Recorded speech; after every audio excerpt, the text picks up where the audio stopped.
Hello friends, कैसे हैं आप सभी। आज हम बात करेंगे विलियम ब्लेक की पोयम द टाइगर के बारे में। चलिए शुरू करते हैं। विलियम ब्लेक का जन्म लंदन में 1757 में हुआ था और उनकी मृत्यु हुई थी 1827 में। वो एक रिमार्केबल पोएट थे लंदन में। चलिए फ्रेंड्स, अब हम लाइन वाइज समरी करते हैं पोएम की। The tiger tiger tiger burning bright in the forest of the night. यहाँ पे टाइगर टाइगर बर्निंग ब्राइट यानी कि जो टाइगर है उस पे जो लाइंस होती हैं उसके बारे में बताया गया कि फॉरेस्ट में ऐसा लगता है जैसे कि आग जल रही हो। वट इमोर्टल हैंड और I could frame the fearful symmetry. आखिर वो कौन से इमोर्टल हैंड होंगे और कौन से वो गॉड होंगे जिन्होंने तुम्हें इतने अच्छे से बनाया है। In what distant deeps of skies burn the fire of thine eyes. Friends, poet कहता है आखिर कौन सा वो इमोर्टल गॉड है जो उसे डीप्स माने पाताल और स्काइज माने आकाश आकाश और पाताल से ऐसी फायर लेके आया है जिसने तुम्हारी यानी टाइगर की आंखें बनाई हैं। Of what wings dare he aspire what he hand dare size the fire. और वो बोलता है कि वो कौन से इमोर्टल हैंड होंगे जो उड़कर ऐसी आग को लेकर आए हैं। And what shoulder and what art could twist the sinews of thy. वो कौन से कंधे, वो कौन सी कलाकारी होगी उसकी जिन्होंने तुम्हारी नसों को मोड़कर ऐसा हर्ट बनाया है। And then thy art began to beat what did hand and what did feet.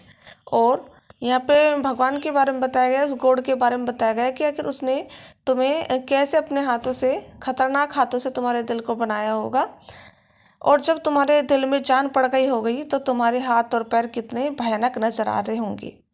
What the hammer what the chain in what furnace was ताई ब्रेन।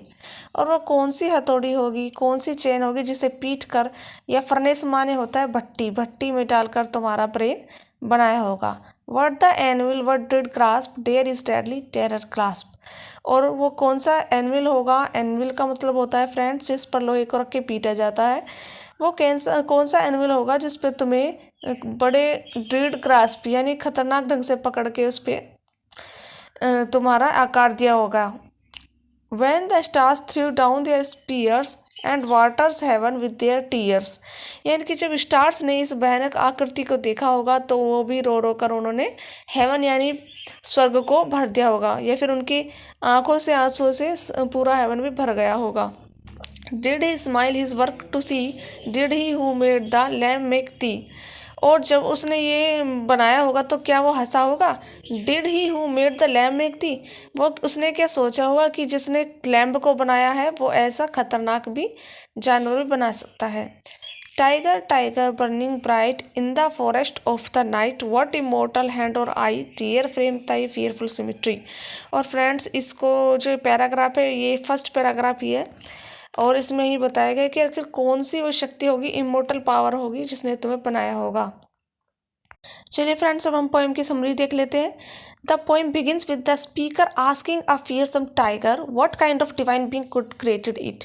यहाँ पे पोएम में हम देखते हैं कि क्वेश्चंस पूछे हुए हैं पोएट ने, और प्रत्येक जो स्टैंजा है वो क्वेश्चन कैरी करता है, यानी क्वेश्चन पूछा जाता है। और टाइगर की आइज़ के लिए जो फियर दिखाया गया है, फियरफुल थिंग के बारे में दिखाया गया है। एंड उसकी जो फिजिकल अपीयरेंस है, फिजिकल प्रेजेंस है, उसको भी दिखाया गया है कि किस तरह से टाइगर जो है वो एक ड्रीड या बुराई का सिंबल है। फ्रेंड्स, पोएट बताता है हमें कि जिसने एक लैम्ब जैसी इनोसेंस के बारे में बताया गया है, क्या वो ऐसा भयानक जानवर भी बना सकता है टाइगर जैसा। तो यहाँ पे पोएट ने कंपेयर किया है गॉड के लिए कि उसने किस तरह से लैम्ब और टाइगर को बनाया है, यानी अच्छाई और बुराई दोनों को बनाने वाला भगवान है। और गॉड को उसने कंपेयर किया है ब्लैक स्मिथ से, यानी लोहार से जो पीट कर किसी भी चीज़ को बनाता है। चलिए फ्रेंड्स, हम अब इसका स्ट्रक्चर देख लेते हैं। तो पोएम्स 6 क्वार्टर्स में लिखी हुई है और प्रत्येक जो क्वार्टर्स में वर्सेस हैं वो कपलेट्स में लिखी हुई हैं। The metre is regular and rhythmic, it's hammer beat suggestive the smithy that's a poem is central image. और इस पोएम की सेंट्रल इमेज है स्मिथी, यानी कि लोहार जो उसने उसे बनाया हुआ है। The simplicity and near proportion of the poem form perfectly suit it's regular structure. यानी पोएम का स्ट्रक्चर एकदम रेगुलर है और इसकी राइमिंग स्कीम है AABB। तो फ्रेंड्स, आपको ये पोएम कैसी लगी कमेंट बॉक्स में ज़रूर बताइएगा। Thank you.